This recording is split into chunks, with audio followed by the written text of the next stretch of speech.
Good morning student, myself Sandeep, and today we will start our new chapter from economics, that is chapter 2, people as resource.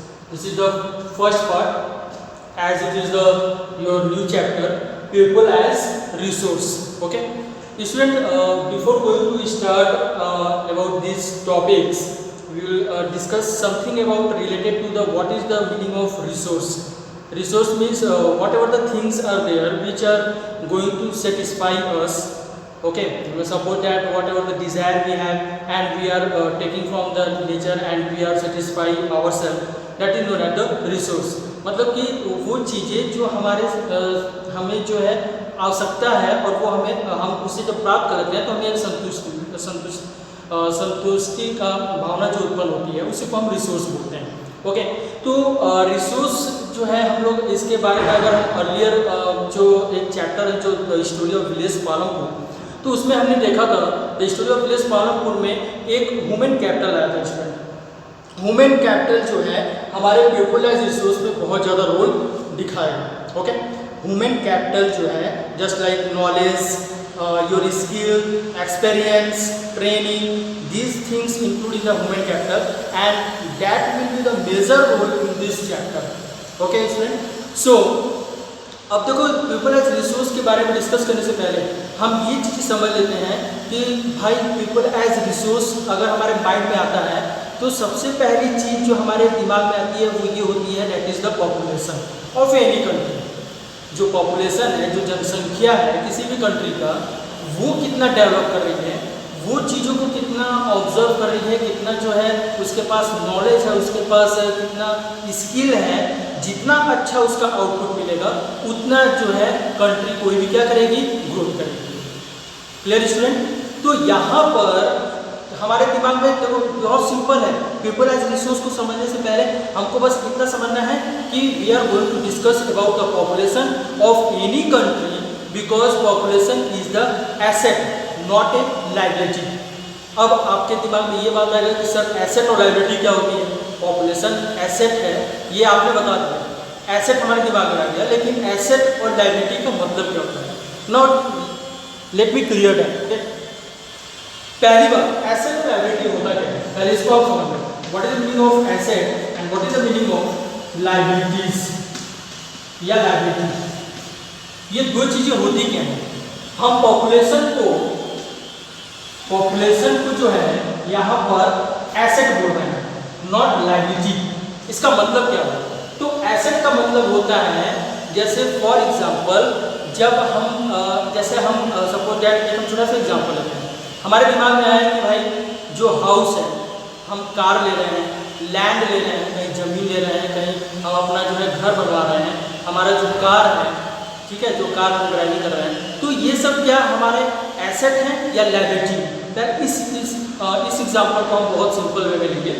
तो सबसे पहली बात, asset का मतलब ये होता है जो चीज़ हम, जैसे कि हम कोई चीज़ बचाते हैं, ठीक है, बचाने को जो चीज़ हम सेव कर रहे हैं, जो हम प्रॉफिट फ्यूचर में जो है हमें प्रॉफिट दे के जाएगा, that is the asset.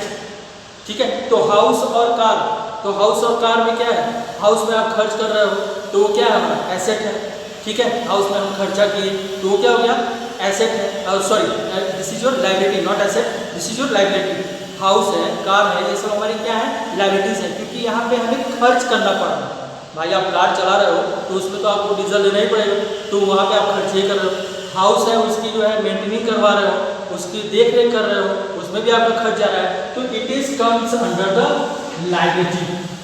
But land जिसकी हम बात कर रहे हैं, it comes under the asset. Land पे क्योंकि हम बिल्डिंग कंस्ट्रक्ट कर रहे हैं, आगे जाकर वो बिल्डिंग जो है सपोज दैट हमने इंडस्ट्री को वहाँ पे खड़ा किया, तो this is the asset for me because it will give the profit in future. ठीक है स्टूडेंट, तो यहाँ पर एसेट और लायबिलिटी आपको समझ में आ गया होगा. एसेट का मतलब होता है जो हमें प्रॉफिट दे भविष्य में चल के, उसको हम बोलते हैं एसेट. ठीक है, it depends upon you how you are going to maintain it. ठीक है, और लायबिलिटी का मतलब होता है खर्च. जहाँ पे हम खर्च करते हैं, जहाँ पे हमारा एक्सपेंडिचर हो रहा है, it comes under the liability. Understood student? समझ में आ गया होगा एसेट और लायबिलिटी का मतलब। तो पॉपुलेशन जो है वो हमारे लिए क्या है, एसेट है। बट एसेट तो हमने कह दिया, लेकिन उसमें एक और जो है कंडीशन आता है। पॉपुलेशन जो है वो एसेट तभी होगा जब जैसे कि हम पॉपुलेशन के एजुकेशन से लेके हेल्थ से लेके अनएम्प्लॉयमेंट की जो समस्याएं हैं उसको लेते हुए जब उसको हम ग्रोथ पे ले जाएंगे, then it will become the asset. अब जैसे जापान है, स्पेन है, इटली है, ठीक है, चाइना है, जो भी आप डेवलपिंग कंट्रीज की, यूएसए, जो भी डेवलपिंग कंट्रीज के डेवलप्ड कंट्रीज के आप नाम लोगे तो उसमें आपको ज़्यादा दिखाई देगा कि they are giving more focus on the population. वो अपनी जनसंख्या के ऊपर जो है ज़्यादातर क्या कर रहा है, फोकस कर रहा है।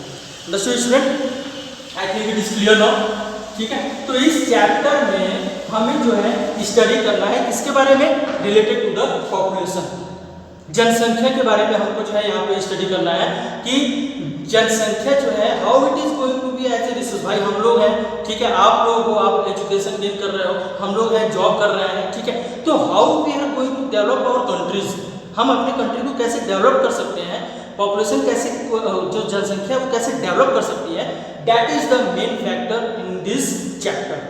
वही जो है वही सारे कंडीशन है इस चैप्टर में हमको स्टडी करना है। Now let's come now topics in the chapter. अब इस चैप्टर पे हमको डिस्कस क्या करना है, पहले तो ओवरव्यू देखेंगे, ठीक है, एक ऑब्जर्वेशन करेंगे।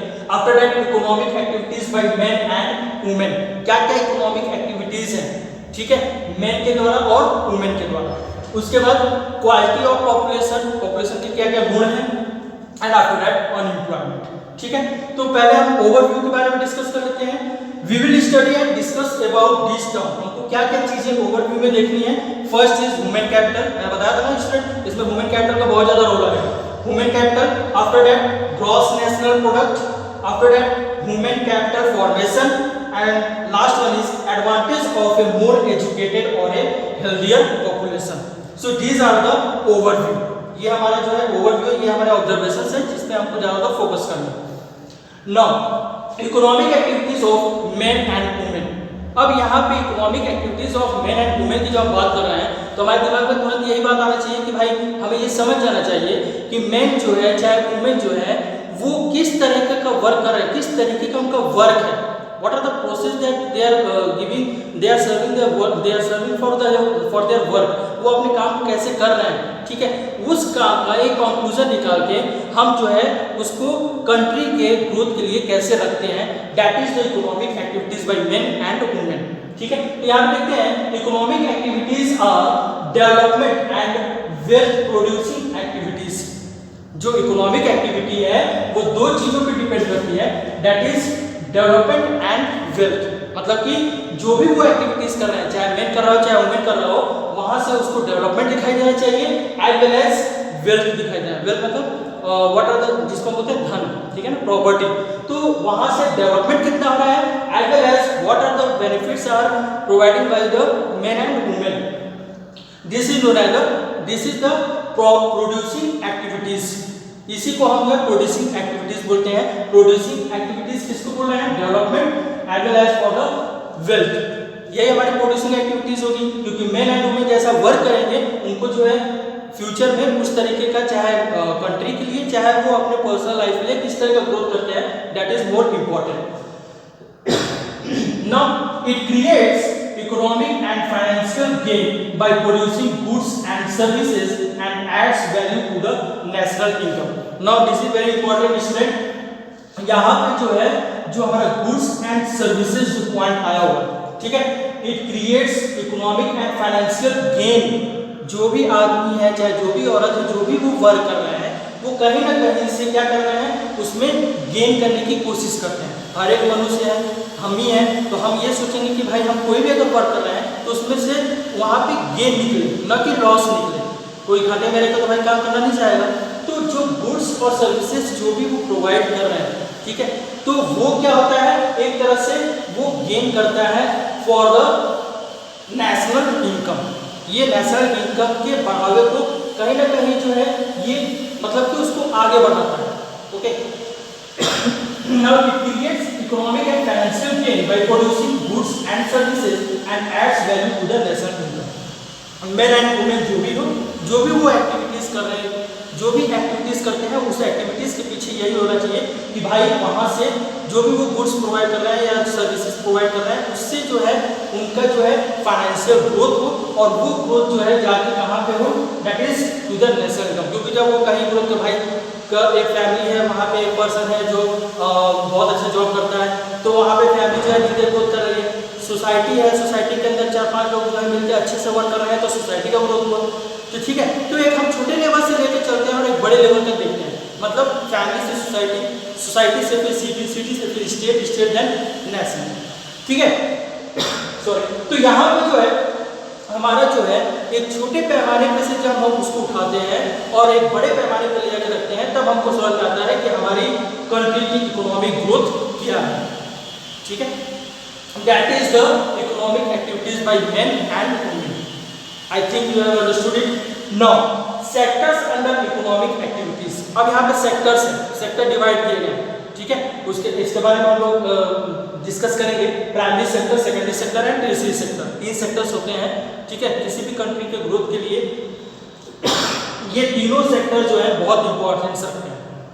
ठीक है स्टूडेंट, तो ये सेक्टर्स जो है कंट्री के ग्रोथ के लिए होते हैं, that is primary sector, secondary sector and tertiary sector. इसके बारे में हम नेक्स्ट क्लास में डिस्कस करेंगे। ठीक है, so you have to understood this all the things, very very simple it is. ठीक है, आपको बस मैंने बता दिया है पहला पॉइंट कि आपको ज़्यादातर जो है इस चैप्टर में डिस्कस करना है मेनली पॉपुलेशन से रिलेटेड।